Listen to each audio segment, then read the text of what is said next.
Բարև ձեզ, եթերում տարածաշրջան հաղորդաշարն է։ Այստեղ մենք քննարկում ենք աշխարհաքաղաքական գործընթացներ եւ իրավիճակներ, որոնք ուղղակի ազդեցություն ունեն մեր տարածաշրջանի եւ Հայաստանի Հանրապետության վրա։ Թեման, որ այսօրվա քննարկման համար առանձնացրել ենք, նորից վերաբերում է հարևան Իրանի Իսլամական Հանրապետությունում եւ դրա շուրջ ընթացող քաղաքական զարգացումներին, որոնք էլ պայմանավորում են ընդհանուր մեր տարածաշրջանի քաղաքական ներկա իրավիճակը։ Այսօրվա քննարկման համար սիրով հյուրընկալել ենք քաղաքագետ Հրանտ Միքայելյանին։ Բարև ձեզ Հրանտ եւ շնորհակալ եմ հրավեր ընդունելու համար։ Բարև ձեզ, շնորհակալություն։ Վերջին ամիսների, շաբաթների ընթացքում մեր տարածաշրջանը գնալով ավելի է կարծես թե լարվում։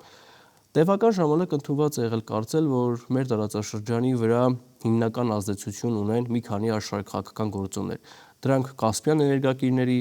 առնչվող խնդիրներն էին, չլուծված հակամարտություններն էին, հետխորհրդային տրանսֆորմացիաներ։ Վերջին զարգացումների արդյունքում թվում է, թե սրանց նոր բաներ են ավելացել եւ որոնք են այն աշխարհաքաղաքական գործընթացները, միտումները, որոնք պայմանավորում են Հարավային Կովկասի եւ ավելի լայն Մերձավոր Արևելքի կամ Հարավային Կովկասին ավելի առնչակից Մերձավոր Արևելքի տարածաշրջանի քաղաքական զարգացումները իբրև կենտրոն ունենալով հարևան Իրանը։ Շատ լավ է, որ դուք դասավորեցիք ոչ թե երկրներով այդ աշխարհաքաղաքական գործընթացը, այլ հենց տրամաբանությամբ, եւ այս տրամաբանության մեջ ես շարունակ եմ մնալ, այսինքն այստեղ նախ այդ էներգակիրների հարցը միշտ ունեցել է միջանցքների տրամաբանություն, հա, այսինքն հիմնականում արևելք-արևմուտք միջանցքի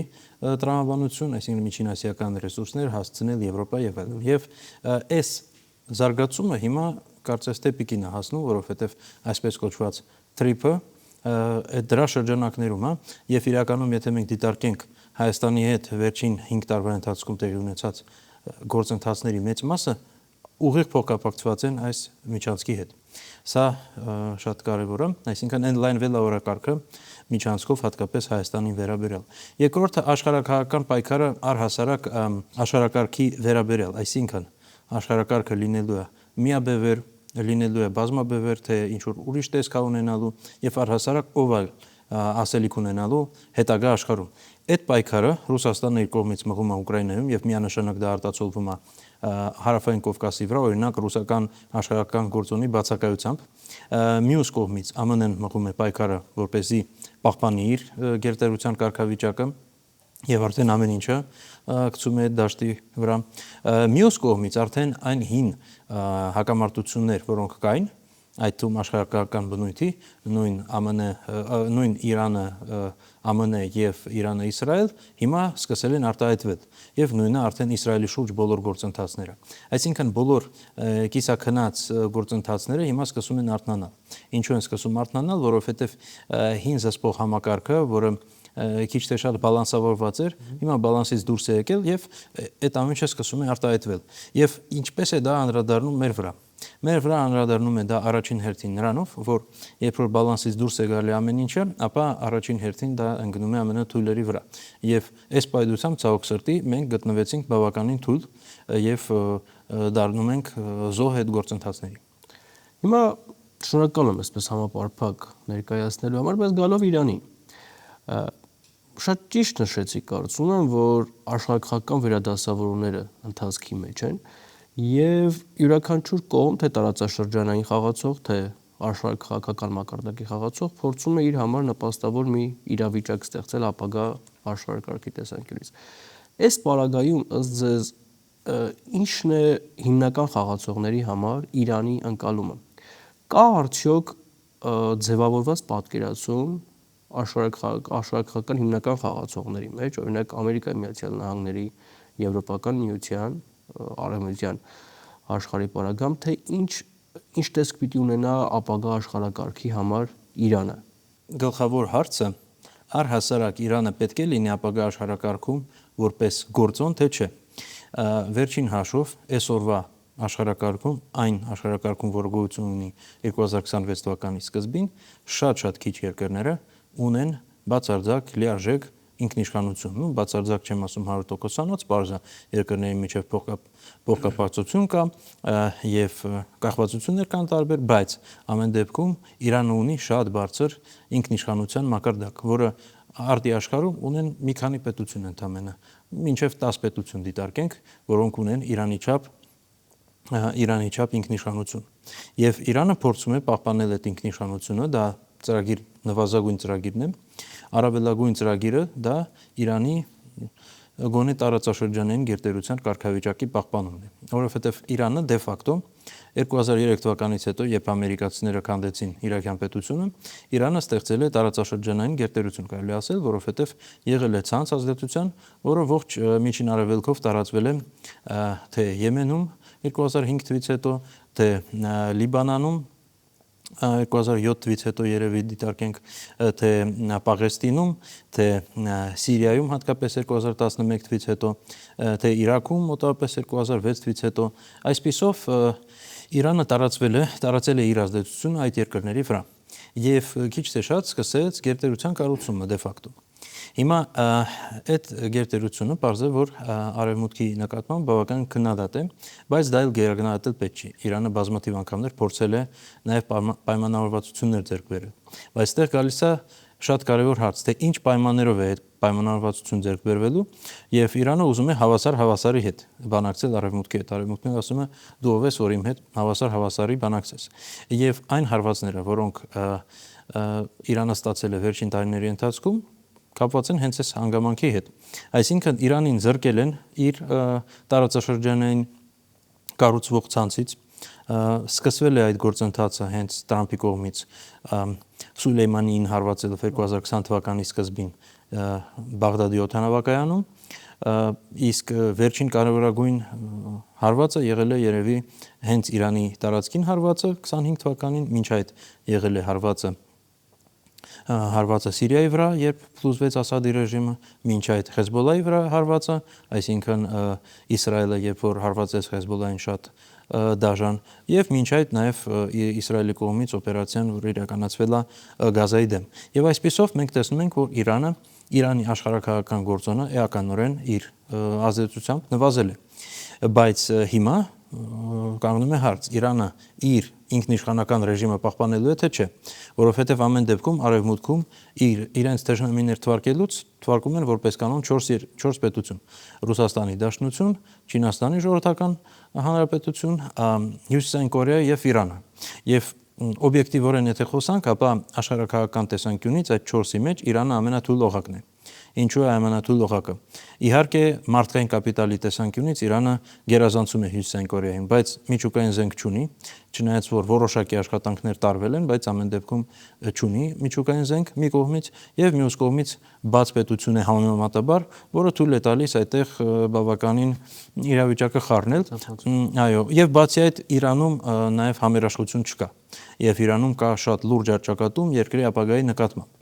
Կարելի է ասել քաղաքական հանրությունը կիսված է մոտավորապես կես-կեսի, որտեղ կեսը պահպանողականներն են, կեսն էլ լիբերալներն են եւ այդ երկու կեսերը ունեն լրիվ տարբեր հայացքներ երկրի ապագայի նկատմամբ։ Եվ այս հանգամանքներում, երբ որ երկիրը այդ թվում էլիտան կիսած է, պարզ է, որ արդեն այդ երկրի կարողությունը արդյունավետ քաղաքականությունը իրականացնել էապես նվազում է եւ հակառակ այդ երկրի վրա ազդեցությունները կարող են աճել։ Մանավանդ, որ մենք տեսնում ենք Իրանի թե տնտեսական, թե ներքաղաքական, թե արտաքին քաղաքական այդ գործընթացը բավականին հնաոճ է, որը թույլ չի տալիս այսօրվա մարտահրավերներին պատշաճ արձագանքել։ Եվ հիմա նորից ԱՄՆ-ն դնում է հարց արդեն շատ հստակ։ Դու իրավունք ունես այդ կարգավիճակը պահելու թե չէ։ Իրանը ասում է այո, ԱՄՆ-ն ասում է ոչ, եւ այս հարցը երևի մոտակա 2-3 ամսվա ընթացքում արդեն լուրջ լուծում կստանա։ Տեսեք, քննարկումներ կային, տարբեր կարծիքներ կային, որ Իրանը Ամերիկայի Միացյալ Նահանգների հետ բանակցություններ վարում է միշտ հերթավորված, որոշ ժամանակ Շվեյցարիայի միջոցով, ավելի ուշ հայտնի դարձավ Օմանի միջոցով։ Այսօր արդեն իրանական կողմը հրապարակեց պահանջ Ամերիկայի Միացյալ Նահանգների հետ բանակցությունների մասին, որ այդ բանակցությունները պետք է լինեն բացառապես երկուստեք, առանց միջնորդավորվածության։ Հիմա տեսեք, այն քաղաքական իրավիճակում, երբ որ Ամերիկայի Միացյալ Նահանգներին հաջողվել է Իրանին զրկել, ոչ միայն Ամերիկայի Միացյալ Նահանգները, այլ դաշնակիցներին Իրանին զրկել պրոքսի ուժերից, ազդեցության ցանցից, հարվածել հիմնական միջուկային կարողականություններին, իհարկե իրանական կողմը ասում է, որ բարեհաջող տարհանել ենք, ամերիկյան կողմը ասում է, որ վերացրել ենք, սա չէ կարևորը, եւ բանակցային գործընթացի արկայությունը ինքնին հնարավորություն տալիս է խոսել այն մասին, որ հնարավոր է հասնել գործարքի որևէ ամերիկա-իրանական հարաբերություններում։ Շատ բարդ հարց է, որին ես համոզված չեմ, որևէ մեկը կարող է պատշաճ պատասխանել, դրա համար ես թվարկելու եմ որոշակի հանգամանքներ, որը թույլ է տալու այս գործընթացին տարբեր անկյուններով դիտարկել։ Առաջին հերթին Իրանի ցանկությունը բանակցություններ վարելու էականորեն նվազել է։ Ինչու է նվազել, որովհետև ԱՄՆ-ն ու Իսրայելը 2025 թվականի հունիսին սպանել են իրենց բանակցողներին, հա, այսինքն անցած տարվա մարտին Օմանում հանդիպում ա եղել, որը պետք է շարունակվեր հունիսին, եւ հունիսին այդ հանդիպումը դեռ չեղած, մի քանի օր շուտ Իսրայելը հարվածում է եւ այդ թվում բանակցողներին սպանում է։ Այսինքն դա իրականում զուտ տրամաբանորեն հակասում է Վիեննայի կոնվենցիաներին, որոնք ընդունվել են դեռ 19-րդ դարում, եւ ցանկացած դիվանագիտական պրոտոկոլի մասին եւ առհասարակ բանակցությունների մասին եզրույթներին, որոնք կարելի է պատկերացնել։ Այսպիսով դու չես կարող բանակցել որևէ մեկի հետ, ով կարող է բանակցության ընթացքում բանակցողին սպանել։ Այսինքն սա առաջինը, եւ Իրանը այստեղ նշաձողը բարձրացնում է եւ ասում է մեծ հաշվով ուզում է ԱՄՆ-ին պարտադրել, որպեսզի ԱՄՆ-ն էլ իր վրա ինչ որ վերցնի պարտավորություններ, որ նման գործողությունների չի դիմելու։ Սա առաջինը։ Երկրորդը գալիս է մյուս հարց։ ԱՄՆ-ն մի կողմից ապացուցել է, որ կարող է Իրանին վնաս տալ, ինչպես նաև Իսրայելը։ Բայց մյուս կողմից ԱՄՆ-ն իմ կարծիքով շատ լավ հասկանում է եւ Իրանն էլ լավ հասկանում, որ ԱՄՆ-ն չի կարող օգուտով դուրս գալ այս իրավիճակից, որովհետեւ օրինակ լավ դիտարկենք Վենեսուելայի վրա հարձակվել են եւ ղեկավարին արևանգել են եւ հիմա դատել են։ Իրականում ԱՄՆ-ն նման գործողություններ Լատինյան Ամերիկայում բազմիցս արդեն արել է, հա։ Բայց Իրանի նկատմամբ նման բան ընդհանրապես իրատեսական չի անել։ Զուտ գոնե լոգիստիկական տեսանկյունից Իրանի մայրաքաղաքը ծովից շատ հեռու է։ Գոնե այս տեսանկյունից դա հնարավոր չի անել։ Բացի այդ, Իրանում կա գաղափարախոսական համակարգ, որը ինչքան էլ կորցրել է իր լեգիտիմությունը, բայց ամբողջությամբ չի կորցրել։ Իսկ հեղափոխական ռեժիմները որպես կանոն շատ դիմացկուն են նման հարվածների։ Եվ այսպիսով կարող է ստեղծվել իրավիճակը, երբ ԱՄՆ-ն հարվածում է Իրանին, բայց Իրանն էլ հակահարվածում է, օրինակ մի քանի խոշոր նավերը կործանվում են եւ ԱՄՆ-ն ունենում է մարդկային եւ ռազմական կորուստներ, հա, Վենեսուելայի պարագայում կորուստներ չունեցավ ԱՄՆ-ն, դրա համար Թրամփը կարողացավ հայտարարել, որ դա բացարձակ հաջողություն է իր համար, բայց եթե ունենա կորուստներ, իսկ Իրանի պարագայում ես համոզված եմ, որ կունենա կորուստներ, ապա դա կլինի լրիվ ուրիշ, հա, կարող է Իրանի կորուստները ավելի շատ լինեն, բայց դա Թրամփին ինչ մխիթարանք, եթե ինքը դրա պատճառով օրինակ 2025-26 թվականի ընտրություններում պարտվի, հա։ Բայց տեսեք, այստեղ նպատակն էլ հստակ չի։ Ամերիկայի Միացյալ Նահանգների նպատակը կառավարելի Իրան ունենալն է, Իրանում իշխանափոխություն անելն է, իրանական ռեսուրսները օգտագործելն է, ամեն ինչ գալիս է նպատակից։ Վստահ չեմ, որ արևմուտքում պատկերացնում են, թե Իրանում իշխանության տապալումից հետո այդ պետությունը ինչ ճակատագիր է ունենալու։ Ձեր ասած Վենեսուելայի պարագայում ամենին շատ հստակ էր։ Այո, դիտարկելով նախ Վենեսուելայի օրինակը մենք տեսնում ենք, որ ԱՄՆ-ն հրաժարվել է ռեժիմների փոխելու քաղաքականությունից, այլ փորձում է հիմա ռեժիմների տրանսֆորմացիայի քաղաքականություն իրականացնել, որը Վենեսուելայի դեպքում ոնց որ քիչ թե շատ հաջող կերպով իրականացվում է, հա, բայց կտեսնենք, թե դա ինչքանով երկարատև առումով արդյունավետ կլինի, բայց ամեն դեպքում ԱՄՆ-ում հասկացել են, որ եթե պետական համակարգը փլուզվեց, ապա դա այնքան վնասատալու հենց ԱՄՆ-ին, որ այդ օգուտները չի ծածկելու, սա մի կողմից։ Երկրորդը նպատակի հետ կապված, այո, շատ ճիշտ հարցադրում եք տալիս, իրականում ես հետևելով արևմտյան տարբեր բանավեճերի տեսնում եմ այդտեղ հենց այդ հարցադրումը, բա ինչ պետք է անենք ու ոչ մեկը չգիտի իրականում ինչ պետք է անել։ Եվ այստեղ գալիս է ըստիս շատ կարևոր հարց։ Նախ ով է սահմանում նպատակները։ Եվ այդ բանավեճն էլ կա ԱՄՆ-ում, օրինակ ով է սահմանում այդ նպատակները եւ Շատերը գալիս են կոնսենսուսի, որ այդ նպատակները ԱՄՆ-ի միջին արևելքի քաղաքականության նպատակները սահմանում է Իսրայելը։ Եվ եթե այդպես է, ապա այստեղ անորոշությունը շատ հասկանալի է։ Եվ եթե դիտարկենք Իսրայելի տեսանկյունից, ապա Իսրայելը ուղղակի ուզում է, որ իր մուսուլման հարևանները, հատկապես այն հարևանները, որոնք իր նկատմամբ ոնց որ բացասական վերաբերմունք են ցուցաբերել, լինեն թույլ, լինեն պարակտված, լինեն հակամարտություններով լի, քաղաքացիական պատերազմով, Սիրիայի պես, Սիրիայի սցենարը Իսրայելի համար լավագույն սցենարը ցանկացած իր թշնամի պետությունների նկատմամբ։ Այսինքն ուղղակի խառնել ու գնալ, հա? Hit and run։ Եվ նույնիսկ կարող եմ հիշեցնել, որ անցած տարի Իրանի հոգևոր ղեկավարը հենց դա է ասել ԱՄՆ-ին, Թրամփին, ասել է, որ չի ստացվի, hit and run չի ստացվի հարվածել ու հետո փախնել։ Չնայած 25 թվականին ստացվել է, բայց եթե ԱՄՆ-ն ավելի խորը մխրճվի, հա, ապա դա չի ստացվելու։ Եվ Իրանը արդեն ԱՄՆ-ին սպառնում է, որ այո, դուք կարող եք մեզ հարվածել, բայց մենք ձեզ ներքաշելու ենք ու դուք արդեն կընկնեք շատ վատ վիճակում։ Եվ ԱՄՆ-ն հիմա պետք է կշռի այդ ռիսկերը։ Այսպիսով, եթե ԱՄՆ-ն չի կարող իր նպատակները սահմանել Իրանի նկատմամբ, ապա Իսրայելն է սահմանելու։ Բայց ամեն դեպքում վերջերս եղել են հրապարակումներ, ուսումնասիրություններ, թե վերջին հաշվով հակաիրանական հիմնադրամներ, քարոզչությունը եւ այդ ամեն ինչը դեպի ուր է տանում։ Եվ եկել են եզրակացության, որ վերջին հաշվով տանում են ամեն ինչը դեպի Իրանի էական թուլացման, այսինքն ոչ միայն իշխանափոխության, այլ նաեւ տարածքային մասնատման։ Եվ որպեսզի Իրանը չկարողանա վերականգնվել որպես առանձին գործոն։ Շատ կարևոր բան պետք է հասկանանք, Իրանը ունի առանձին քաղաքակրթական ապրելու փորձը եւ մտածելակերպը նման։ Եվ այսպիսով հենց նրանով ինքը արդեն զգալիորեն անկախական է դառնում եւ ինքնիշխան, որովհետեւ դա հենց մտածելակերպից է գալիս առաջին հերթին։ Օրինակ նույն Թուրքիան, որը պոտենցիալով հիմա Իրանին չի զիջում, չնայած այդ պոտենցիալը զգալիորեն գեներացվել է արևմուտքի աջակցությամբ, ինչը Իրանի պարագայում արևմուտքի հակազդեցությամբ, դա լրիվ ուրիշ բան է, բայց Թուրքիան ամեն դեպքում արևմուտքի հետ աշխատում է շատ ավելի ճկուն, սենց ասեմ, հա, եթե ոչ ավել, եւ այսպիսով տեղավորվում է արևմտյան օրակարգի մեջ։ Իրանը հայտարարում է, որ ինքը սեփական օրակարգ ունի, ու դա շատ լուրջ տարբերություն է։ Հիմա Եվրոպայում, Եվրոպական միությունից ու ԱՄՆ-ից առանձին սեփական օրակարգ ունեցել է միայն Յուգոսլավիան ժամանակին եւ Միլոշեվիչի, այսպես ասած, կյանքը ինչպես ավարտվեց, մենք գիտենք։ Այսպիսով, այստեղ գալիս է նորից այդ հարցը եւ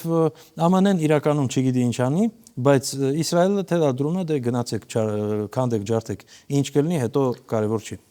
Ես նկատել եմ, որ ներամերիկյան քաղաքական դիսկուրսում էլ այս հարցը կա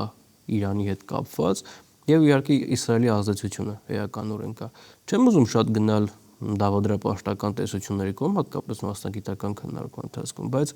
արդյոք կապ տեսնում եք Ամերիկայի Միացյալ Նահանգներում վերջերս տեղի ունեցած մի գործընթացի հետ, որ առնչվում է Էփշտեյնի հետ կապված ֆայլերի հրապարակման հետ, կարող է սա որպես օգտագործվել որպես զսպող գործոն իսրայելական ազդեցության համար Ամերիկայի Միացյալ Նահանգներում։ Ես չէի բացառի, որովհետև շատ դեպքերում արտաքին տեսանկյունից, երբ որ մենք նայում ենք Վաշինգտոնին կամ ԱՄՆ-ին, մենք ասում ենք, դե ԱՄՆ-ն անում է սա, ԱՄՆ-ն անում է դա, բայց ԱՄՆ-ում մենք գիտենք, որ նվազագույնը երկու էլիտա կա, հա, նկատի ունեմ քաղաքական կուրս եւ քաղաքական կուսակցություններ, խմբեր եւ այլն, իսկ նրանցից ամեն մեկում էլի գոնե երկու հիմնական տարբեր ուղղություններ կան։ Այսինքն մեծ հաշվով կարող ենք խոսալ, որ կա 4 քաղաքական Ամերիկա եւ 4-ն էլ իրականում պետական ապարատում ներկա են։ Եվ Թրամփը ակտիվորեն աջ հանրապետականներին մցրեց պետական ապարատ, իսկ ձախ դեմոկրատներին մցրեց պետական ապարատ Օբաման։ Այսպիսով հենց 4 Ամերիկա կա այդ բանում եւ ամեն մեկը կարող է փորձել նման ազդեցություն գործադրել, օրինակ պարզ է, որ դա Թրամփի թույլտվությամբ է եղել այդ հրապարակումը, հա, բայց Թրամփի վրա ճնշումը, որպեսզի այդ հրապարակումը տեղի ունենա, կարող էր նաեւ այդ նպատակ ունենալ, որովհետեւ Ամերիկայում հիմա ես դիտարկելով ամերիկյան դիսկուրսները, ես տեսնում եմ, որ իսրայելական ազդեցությունը 2025 թվականից սկսած հատկապես սկսեց շատ ցավալի ընդունվել եւ շատ լուրջ քննարկման առարկա է դարձել եւ կարծես թե այդ 4 Ամերիկայից երկուսի համար շատ լուրջ խնդրահարույց է, այսինքն ձախ դեմոկրատների ու աջ հանրապետականների համար, հա։ Այսինքն մեյնստրիմ դեմոկրատների ու մեյնստրիմ հանրապետականների համար դա շատ նորմալ է, որովհետեւ իրանք հիմնականում Իսրայելի լոբի սպասարկողներն են մեծ մասը, բայց իսկ եթե մենք խոսանք այդ ավելի գաղափարախոսված խմբերի մասին, ապա նրանք խնդրահարույց են դարձել դա։ Եվ իրանք կարող են օգտագործել իրենց ազդեցությունը, որպեսզի սա օգտագործեն, որպեսզի պրոբլեմատիզացիա անեն իսրայելական գործում, բայց տեսականորեն քննարկում են նաև ուրիշ սցենար։ Օրինակ Տրամփը հիմա այս ներքաղաքական լարված իրավիճակի շրջանակներում, օրինակ փորձի ուղղել ուշադրությունը դեպի դուրս։ Հա, մենք ունենք փորձ թե Տրամփից, թե օրինակ Բիլ Քլինտոնից, երբ որ նա էլի ներքաղաքական սկանդալի ֆոնին նման էլի, այսպես ասած, Յուգոսլավիային հարվածել է 99 թվականին իր իմպիչմենտը կասեցնելու համար։ Գուցե Տրամփը դեռ պահելու է այդ գործիքը ապագայի համար, բայց նկատի ունեմ մի քիչ դժվար է այստեղ կանխատեսել։ Մենք իսրայելական ազդեցության զսպման փորձեր տեսնում ենք ոչ միայն Ամերիկայի ներսում, այլ նաև ինչքան որ տարօրինակ է, չնայած վերջերս էլ տարօրինակ չի Թուրքիայի բaragայում։ Երևի համաձայնվեք, որ տարիներ առաջ մենք չէինք հավատում իսրայելա-թուրքական լարված հարաբերությունների, մտածում էինք խաղա առերևույթ լարվածություն են ցույց տալիս, հատկապես հաշվի առնելով Ադրբեջանի հարաբերությունները Իսրայելի հետ, այդքան էլ չէինք հավատում, որ Թուրքիան իսկապես Իսրայելի հետ ունի խնդրահարույց հարաբերություններ։ Բայց ներկայումս ակնհայտ է, որ ծոցի արաբական երկրների հետ մեկտեղ Իսրայելի զսպելու օրակարգին է միացել նաև Թուրքիան։ Սա պայմանավորված է տարածաշրջանում անկայունության օջախ թույլ չտալու ձգտմամբ Իրանի, սա պայմանավորված է տարածաշրջանում Իսրայելի հնարավոր ազդեցությունը զսպելու տրամաբանությամբ, սա պայմանավորված է Ադրբեջանը կորցնելու վախով, երեքը միասին, թե էլի պատճառներ կան։ Ես մի քիչ ուրիշ բան եմ տեսնում եւ իրականում նույն պատճառ, ինչը Իրանի բaragայում։ Երևի դուք էլ լավ գիտեք, որ մինչև իսլամական հեղափոխությունը Իրանը եղել է Իսրայելի, կարելի ասել, դաշնակից։ Ոչ միայն դա, այլ նույնիսկ դրանից հետո զգալիորեն հարաբերությունները պահպանվել են։ Իսրայելը նույնիսկ ըստ տարբեր հրապարակումների որոշ չափով աջակցել է Իրան-Իրաքյան պատերազմի ժամանակ, եւ դրանից հետո էլ կապեր եղել են, երբ մոտավորապես 95 թվականից սկսած, այսինքն 30 տարի առաջ սկսեցին հարաբերությունները արդեն այն աստիճանի լարվել, որ կոնտակտները կորել են, հա։ Այսպիսով Իրանի բaragայում Իսրայելի մոտիվները հասկանալի են, Իսրայելը մտավախություններ ունի իսլամիստական ռեժիմներից, իսկ Իրանի բaragայում մտավախությունը կամ ոչ թե մտավախությունը, այլ շարժիչ ուժը հետևյալն է. Իրանը ուզում է դառնալ տարածաշրջանային գերտերություն եւ դրա համար պետք է սիրաշահել այսպես կոչված արաբական փողոցը։ Եվ արաբական փողոցը հակաիսրայելական է տրամադրված, դրա համար պետք է հակաիսրայելական տրամադրությունների վրա խաղալ, որպեսզի այդ փողոցը սիրաշահի։ Եվ Իրանի քաղաքականության զգալի մասով շարժիչ ուժը եղել է դա։ Ու իմ կարծիքով Թուրքիայի նպատակը էլի նույն բանն է, այսինքն Թուրքիան փորձում է օսմանական կայսրությունը վերականգնել, դրա մասին շատ է խոսում, հատկապես Էրդողանը, պարզ է, որ Էրդողանը միաժամանակ փորձում է եւ եվրոպական ինտեգրումը զարգացնել, եւ պանթուրքիստական նախագիծը զարգացնել, եւ օսմանիստական գաղափարը իրականացնել, բայց պարզ է, որ բոլորը միաժամանակ արդյունավետ իրականացնել հնարավոր չէ, բայց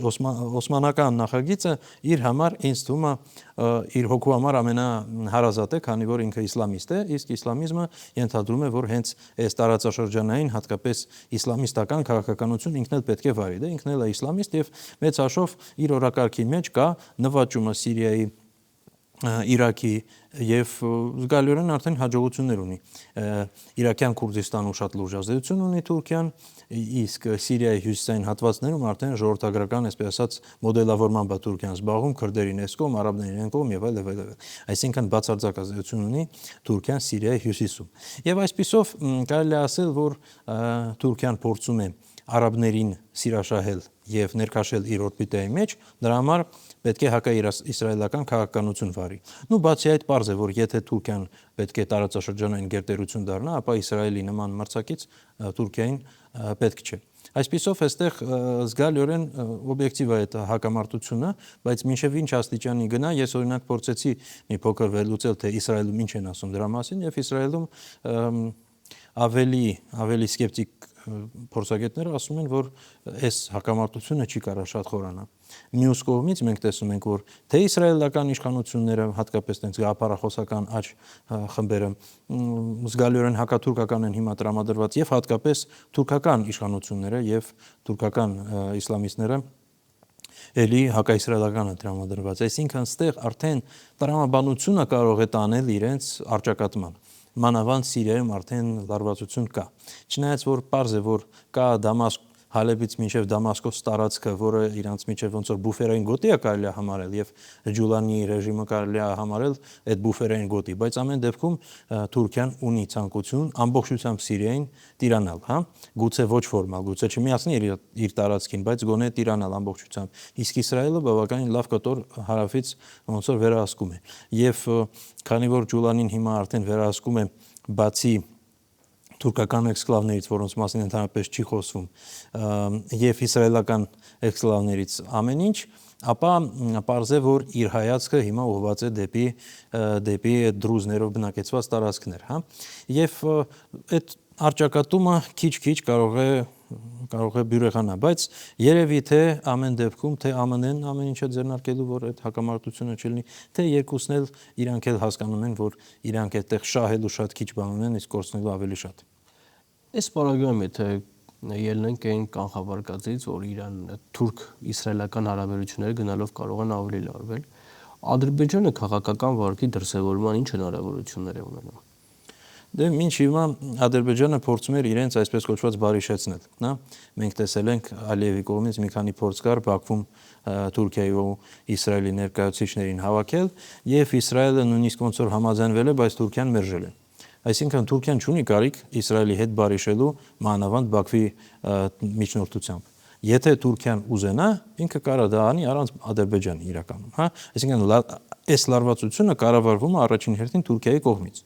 Եվ այսպիսով Թուրքիան չունի խնդիր, որ այ ուրիշ ձև չի կարա այս լարվածությունը պետք է շարունակի։ Չէ, դա քաղաքական որոշում է, որը ընդունել է Էրդողանը եւ շարունակում է տանել, այսինքն ինքը չի ուզում իր քաղաքական գծից հրաժարվել։ Եվ այս պայմաններում Ադրբեջանը հələ փորձում է այս առումով, քանի որ տապալվել է իր բարիշեցնելու քաղաքականություն, չնայած էլի մի քանի փորձեր արել է, բայց քանի որ տապալվում է այդ քաղաքականությունը, Ադրբեջանը երկրորդ այլընտրանքային գիծ ունի, դա ոնց որ ցածր պրոֆիլի քաղաքականություն կամ միավորել իրենց մի քիչ ավելի հակաիրանական հողի վրա։ Եվ Իսրայելը այստեղ շատ շահագրգռված է, բայց Թուրքիան վերջերս ոնց որ այդքան շահագրգռվածություն ցույց չի տալիս հակաիրանական գործողություններին մասնակցելու։ Նու ինչքանով է դա ազնիվ, դա ուրիշ հարց է, որովհետև կարող է Թուրքիան չի ուզում ցույց տալ, որ նման նկրտումներ ունի հակաիրանական, բայց կարող է Թուրքիան սպասում է, որ Իրանը ինչ որտեղ տապալվի եւ նոր Թուրքիան մտնի խաղի մեջ։ Ամենայն հավանականությամբ դա է, բայց այս պայմանությամբ Թուրքիան որևէ բացահայտ հակաիրանական գործողություն չի անում եւ նույնիսկ չի սադրում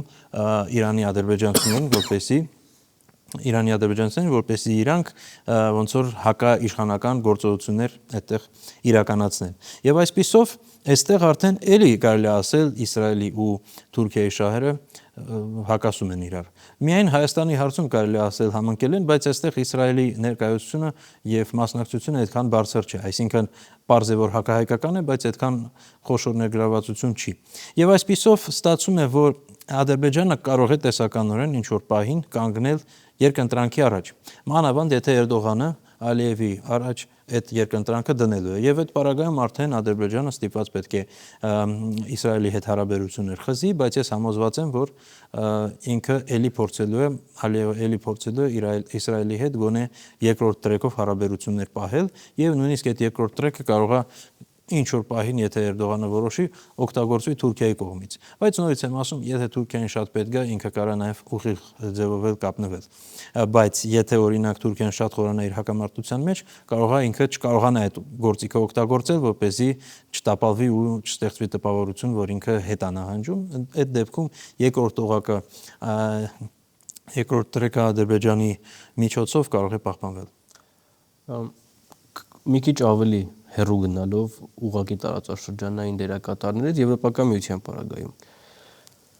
Տարիներ առաջ հրապարակվեց European Gateway ծրագրը, Global Gateway ծրագրը Եվրոպական միության, որ ցույց էր տալիս Եվրոպական միության, այսպես ասած, աշխարհաքաղաքական ձգտումների շրջագիծը։ Անցած տարվա գարնանը կարծեմ հրապարակվեց Եվրոպական միության արտաքին գործողությունների ծառայության նամակը, ուղղված Եվրոպական խորհրդանին, Եվրոպական հանձնաժողովին եւ խորհրդին Սևտովյան տարածաշրջանում Եվրոպական միության քաղաքականության վերաբերյալ։ Դավոսում Ուրսուլա ֆոն դեր Լայենի ելույթը նույնպես եվրոպական, այսպես ասած, ամբիցիաների ներկայացումներ, սկսած Լատինական Ամերիկայից մինչև Ավստրալիա, եւ սա կարծես թե Եվրոպական միության համար ավելի է կարևորվում Ամերիկայի Միացյալ Նահանգների հետ լարվող հարաբերությունների ֆոնին։ Մեր տարածաշրջանը այդ փաստաթղթերով սահմանված բավական մեծ հետաքրքրություն ունի Եվրոպական միության համար։ Եվ նաեւ ոչ միայն մեր տարածաշրջան, նաեւ հարավ-արևելյան Ասիան եւ Հնդկաստանի հետ վերջերս կնքված համաձայնագիրը, որ կոչվեց պատմական համաձայնագիր առևտրային եւ այլն, այսինքն Եվրոպական միությունը փորձում է իր հարևան եւ ոչ միայն հարևան տարածաշրջանները տարբեր միջոցներով կապել իրեն։ Այս համատեքստում մենք նաեւ նկատում ենք վերջին ամիսներին Եվրոպական միության կողմից ներգրավվածության պակաս Իրանի հետ հարաբերություններում։ Մյուս կողմից Եվրոպական միությունը ակտիվանում է հարավ-արևելյան Ասիայում եւ այլն, կամ հարավային Ասիայում։ Այս պայմաններում ինչով է պայմանավորված ըստ Եվրոպական միության ներգրավման այս պակասությունը վերջին ամիսների ընթացքում։ Նախ Իրանի հետ կապված Եվրոպական միությունը միշտ փորձում էր ԱՄՆ-ի համեմատ շատ ավելի մեղմ լինել եւ շատ ավելի կառուցողական դիրք ունենալ։ Բայց այդ քաղաքականությունը կարծես թե անցած է եւ վերջերս Իրանի հեղափոխական պահպանների կորպուսը ճանաչվել է ԵՄ-ում ահաբեկչական խմբավորում, որին նաեւ Իրանի կողմից շատ կտրուկ պատասխան եղավ, բայց այստեղ ինչի մասն է խոսքը գնում։ Ես չէի բացառի, որ Եվրոպական միությունը այս քայլով սադրում է Թրամփին, որ ինքը մտնի եւ Իրանի հետ մխրճվի այս հակամարտության մեջ։ Նման կերպ ես որակավորում եմ նաեւ Նոբելյան կոմիտեի կողմից Կարինա Մաչադոին Նոբելյան մրցանակ տալը։ Միանշանակ դասադրանք էր, որպեսզի ԱՄՆ-ն սկսի Վենեսուելայի դեմ գործողություններ։ Եվ այսպիսով այստեղ ստացվում է հետեւյալ իրավիճակ։ Մի կողմից ԵՄ-ն ստիպված ոնց որ հակամարտության մեջ է ԱՄՆ-ի հետ, բայց այդ հակամարտությունը գալիս է Վաշինգտոնից։ Մյուս կողմից շատ անհասկանալի իրավիճակ է Լոնդոնի հետ, որովհետև մենք իմ գնահատմամբ կոնտինենտալ Եվրոպայի ու Լոնդոնի շահերը լրիվ իրար հակասում են, բայց կարծես թե այս պայդրությամբ շատ ավելի մոտ են իրար, ոնց որ քաղաքականապես կանգնած է ուժերը։ Մյուս կողմից մենք տեսնում ենք, որ Եվրոպական միության եւ կոնտինենտալ Եվրոպայի շահերի առաջբերումը այդքան էլ չի երևում, այսինքն տպավորությունը իմ համար այդպիսին է, որ Եվրոպական միությունը դարձել է դեպի 2020-ականներ այն աստիճանի հավատարիմ եվրոատլանտյան օրակարգին, որ հիմա այս Թրամփի քաղաքականության ֆոնին, որը փորձում է հակագլոբալիզացիոն գործընթաց իրականացնել, փորձում է Եվրոպական միությունը շարունակել եվրոատլանտյան տրամաբանության դրոշակակիր մնալ։ Այսինքն ավելի ամերիկացի, քան թե ամերիկացիները։ Հիմա Եվրոպական միության քաղաքականությունը ըստիս դա է։ Այսինքն իր մեջ ես եվրոպական օրակարգ չեմ տեսնում։ Եվ պարզ է, որ Եվրոպական միությունը որպես կառույց փորձում է պաշտպանվել ամերիկյան հարձակումներից, որովհետև Ամերիկան դեռ Բայդենից սկսած իրականում սկսել է հետևյալ քաղաքականություն։ Պարզ է, որ Ամերիկան ունի երկարատև ճգնաժամի խնդիր տնտեսական, պարտքեր եւ այլն, տարեկան 2.5 տրիլիոն նոր պարտք է վերցնում ԱՄՆ-ն եւ այդ փողի պակասը ինչ որտեղից պետք է փոխհատուցվի։ Թրամփը հիմա կատաղացման է գալի ողջ աշխարհում, որտեղից մի փոքր գումար կարող հափշտակի, հիմա հիմնական թիրախը Եվրոպական միությունն է, որից ուզում են այդ գումարները ստանալ, այս թե այն կերպ։ Եվ պարզ է Եվրոպական միությունը ինչ որ չափով պաշտպանվում է, բայց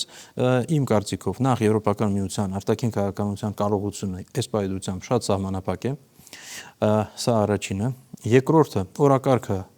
անհասկանալի է եւ մենք տեսնում ենք նույնիսկ այս Ուկրաինայի շուրջ ինչքան սկսել են կարծիքները քիչ-քիչ իրարից հեռանալ։ Երրորդը անհասկանալի է Եվրոպական միության ինտեգրման մոդելի ապագան, որովհետև հիմա Բրյուսելը տանում է շատ ակտիվորեն ֆեդերալիզացիայի քաղաքականությունը փորձում են ֆեդերալիզացիան խորացնել, այսինքն ինտեգրման աստիճանը, իսկ ազգային պետությունները քիչ-քիչ փորձում են մեղմացնել դա, եւ այստեղ եւս մի օջախ է լարվածության, մյուս լարվածության օջախը դա գաղափարախոսական է, պարզ է, որ բոլորը ցույց են տալի Օրբանին, այ հա տեսեք ինքը ծայրահեղ աչկողմյան է եւ այլն, բայց իրականում Եվրոպայի կեսը բնակչության տեսանկյունից այս պայծությամբ աչկողմյաններն են եւ նրանց ընդամենը մի ներկայացուցիչ ունենալը Օրբանի տեսքով դա արդեն ցույց է տալիս, որ Եվրոպայում հիմա քաղաքական ներկայացվածության եւ նույն կարելի ասել ժողովրդավարության որպես ինստիտուտի լրջագույն ճգնաժամ է, այսինքն եվրոպական քաղաքական ինստիտուտները եվրոպական ժողովուրդների կարծիքները չեն արտահայտում, հակառակ հակասում են եւ իրականացում են այնպիսի քաղաքականություն, որը շատ մեծ դժգոհություն է առաջացնում, այսինքն ցանկացած ռեժիմ կամ իշխանություն, որը ունի 11% աջակցություն, նկատի ունեմ օրինակ Մեծ Բրիտանիայի վարչախմբի, շատ լուրջ խնդիրներ ունի լեգիտիմության հետ, ու շատ ավելի լուրջ, քան թե օրինակ Իրանի Իսլամական Հանրապետության ռեժիմը, հա։ Նույնն է վերաբերում մեծ հաշվով Մակրոնին եւ որոշ այլ ղեկավարներին։ Նույն Մերցը բավականին թույլ է, այսինքն մենք տեսնում ենք Եվրոպայում նախ ներքին գործընթացները, որոնք շատ ակտիվ զարգանում են, մյուսը մենք տեսնում ենք, որ Եվրոպան քիչ-քիչ կորցնում է ընդհանուր օրակարգ, որովհետև այդ օրակարգը զգալիորեն ընդհանուր էր նաև ԱՄՆ-ի հետ, ԱՄՆ-ն իր օրակարգը փոխում է։ Հիմա ժամանակավոր միացել են Լոնդոնի հետ, բայց ինձ թվում է, որ հետագա քայլերը լինելու են հետևյալը. քիչ-քիչ ազգային կառավարությունները դառնալու են ավելի ու ավելի անկախական կամ ինքնիշխանական։ Ամենայն դեպս մենք Գերմանիայից արդեն այդ զգացողությունը ունենք։ Եվ ավելին նույնիսկ, եթե օրինակ Օրբանը հավանաբար պարտվելու է այս ընտրություններում, նույնիսկ իր հակառակորդը ես չեմ կարծում, որ լինելու է շատ հավատարիմ Բրյուսելին։ Այսինքն Բրյուսելի ֆեդերալիզացիայի գաղափարին հավատարիմ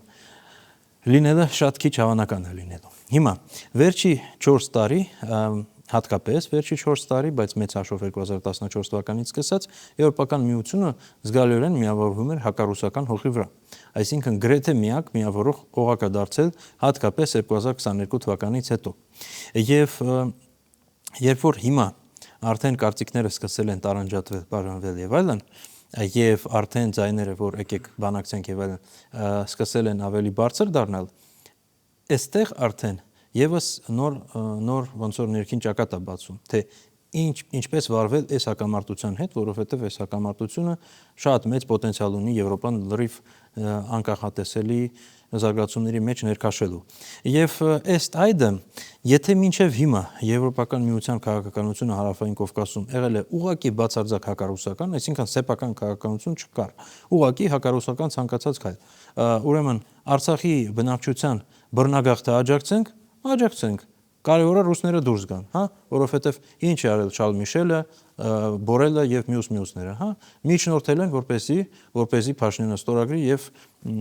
Ադրբեջանի տարածքային ամբողջականությունը ճանաչի։ Եվ բացի այդ ցանկացած իրենց գործողությունը եղել է դրան միտված, բայց հիմա օրակարգը կարող է փոխվել։ Եվ այսպիսով հիմա Եվրոպական միությունը ըստիս 2026 թվականին հատկապես եւ հետագա տարիներին լինելու է շատ անորոշ իրավիճակում եւ այդ հակառուսական գիծը նախ մեղմանալու է եւ քիչ-քիչ շեղվելու է։ Երկրորդը Իրանի հետ հարաբերությունները վերաստեղծվելու են արդեն լրիվ ուրիշ հողի վրա, երբ որ պարզ լինելու է արդեն Եվրոպական միություն, ավելի ճիշտ ԱՄՆ Իրան հարաբերություններ, հա, եւ բացի այդ Եվրոպական միությունը հիմա սպասելու է Ամերիկայի նոյեմբերյան ընտրությունների արդյունքներին եւ եթե այդտեղ դեմոկրատները էապես կարողացան հաղթանակ գրանցել, ապա այդ ժամանակ Եվրոպական միությունը հույս է ունենալու, որ մի 2 տարի պետք է ձգի Թրամփին, որ հետո նորից վերադառնա ամեն ինչը ոնց եղել է։ Որովհետև ինչ է հարցի մոտ առաջացա, որովհետև Եվրոպական միությունն այս էներգակիրների փնտրտուքի գործընթացում դե բնականաբար Ադրբեջանը այդտեղ արարողակարգային դերակատար է, որովհետև եթե չեմ սխալվում, ադրբեջանական գազը օրինակ Եվրոպական միության ներմուծման 3%-ն է կարողանում բավարարել, իսկ օգտագործման 2%-ը։ Բայց այս փնտրտուքի գործընթացում, երբ որ հիմնականում Եվրոպական միության պաշտոնյաները կողմնորոշվեցին դեպի Քաթարի կողմ, հիմնական մյուս աղբյուրը կարող է լինել Իրանը։ Եվ Իրանի հետ Եվրոպական միության բնականon հարաբերությունները միայն կարող են Եվրոպական միության համար էներգետիկ ռեսուրսների դիվերսիֆիկացման առումով բավական բարենպաստ իրավիճակ ստեղծել։ Դուք հարցի պատասխանից սկզբում շատ հետաքրքիր բան ասացիք, որ գուցե այս լռությամբ փորձում են սադրել Թրամփին։ Նկատի ունենք, եթե Թրամփը միջամտի Իրանին հարվածի, Եվրոպական միությունը փորձի այստեղ բանակցային կամ միջնորդական դերակատարում ստանձնել, կամ ավելի լավ ու ավելի բարի արևմուտքի տպավորություն թողնել։ Չէ, ես նկատի ունեի ոչ թե լրությամբ, այլ հենց այն բանաձևով, ըստ որի հեղափոխության պաշտպանների կորպուսը ճանաչվել է ահաբեկչական։ Այսինքն սա է որպես սա դրանք որակավորում, որովհետև սա լեգիտիմացնում է իրականում հակաիրանական ագրեսիան զգալիորեն։ Չէ, իմ կարծիքով Եվրոպական միության որպես բարի ոստիկանի ժամերը անցել են, հիմա հակառակ իրավիճակ է ստեղծվել, Եվրոպական միությունը դարձել է չար ոստիկանի ոնց որ դերում է հանդես գալիս շատ դեպքերում, հակամարտություններում, նույն Ռուսաստանի նկատմամբ եւ զգալիորեն նաեւ Իրանի նկատմամբ։ Բայց եթե օրինակ այստեղ մի քանի սցենար կա։ Սցենար առաջին Իրան-ԱՄՆ հարաբերություններ ավարտվելու են ինչ որ գործարքով, հա, որը Թրամփը հիմա հայտարարել է, որ նպատակ ունի, չնայած հավատալ է իրան էլի մի ուրիշ հարցը, ասաց, որ պետք չի մասացնել լուրջ ընդունել 3։ Հա, բայց եթե ենթադրենք ինչ որ գործարք կա, դա մի սցենարը, որը քիչ հավանական է։ Երկրորդը, եթե ԱՄՆ-ն հարվածել է եւ հաղթել է, ապա Եվրոպական միությունը տեղավորվելու է ամերիկյան գծի մեջ։ Եվ երրորդ սցենար, եթե ԱՄՆ-ն հարվածել է, բայց պարտվել է։ Նու ստեղ պարտությունը լրիվ տարբեր սցենարներ կարող է ունենալ, այսինքն կարող է լինել շատ մասնակի, բայց կարող է լինել նաև լուրջ պարտություն, եթե մի քանի խոշոր նավը խորտակվեց, մի քանի 100 զոհ ամերիկան ունեցավ, ապա դա արդեն որակավորվել է որպես լուրջ պարտություն եւ այդտեղ արդեն Եվրոպական միությունը կարող է փորձել մտնել ուղիղ բանակցությունների մեջ Իրանի հետ։ Ինձ թվում է ամեն ինչը կախված է լինելու դրանից եւ Եվրոպական միությունը դեր իր ռազմավարական ավտոնոմիա դեր չի դրսևորել։ Այդ ռազմավարական ավտոնոմիայի մասին դեր Մերկելի ժամանակներից են խոսում, որ պետք է Եվրոպական միությունը մի քիչ ավելի անկախական Ամերիկայից քաղաքականություն իրականացնի, բայց ժամանակը անցնում է ու այդ խոսույթը լրիվ նույն տեղում է մնում։ Այո, հիմա սկսել են արագ բանակցել Հնդկաստանի հետ, Չինաստանի հետ, մյուսների հետ, բայց դա դեռ շատ լուրջ բան չի, ինչքան էլ խոսան դարի պայմանավորվածությունների մասին, դա նման բան ընդհանրապես չկա։ Բայց ամեն ինչը կախված է լինելու ամերիկյան գործընթացներից իրականում Եվրոպական միության համար։ Այս պայմանությամբ Եվրոպական միությունը սեփական քաղաքականություն իրականացնելու հնարավորություններ չունի։ Գուցե 2026 թվականի վերջից այդ հնարավորությունները ստեղծվեն կամ հետո, բայց դեռ համոզված չեմ, որովհետև Եվրոպական միությունը մի բան պետք է հաշվի առնենք, թե քաղաքականապես ապա բալանսավորվում է շատ արագ, թե տնտեսապես նաև, որովհետև թե նաև ներքաղաքական տեսանկյունից։ Եվ այսպիսով կարողությունը Եվրոպական միության իր քաղաքականությունը իրականացնել դժվարանում է, տնտեսական անկում է որոշ երկրներում, հա, եւ օրինակ Գերմանիան հիմա նոր պարտքեր է վերցնում եւ սոցիալական վճարները կրճատում է, դա շատ լուրջ լարվածություն է ստեղծելու եւ ողջ Եվրոպական միությունում այդպիսի գործընթացներ կան։ Եվ նման պայմաններում արդյունավետ արտաքին քաղաքականություն իրականացնելը շատ դժվար է եւ ես այդքան էլ չեմ հավատում։ Այնպես որ սպասենք ամերիկյան գործընթացներին եւ ըստ այդմ եվրոպական գործընթացները դրսևորվելու են։ Շնորհակալություն շատ հետաքրքիր զրույցի համար։ Սիրելիներ, հիշեցնեմ, որ մեր հյուրը քաղաքագետ Հրանտ Միքայելյանն էր։ Մենք փորձեցինք քննարկել եւ վերլուծել հարևան Իրանի Իսլամական Հանրապետության ներսում եւ դրա շուրջ տեղի ունեցող զարգացումներում արտաքին դերակատարների ազդեցության շրջանակը եւ նրանց հիմնական քաղաքական ուղեգծերը։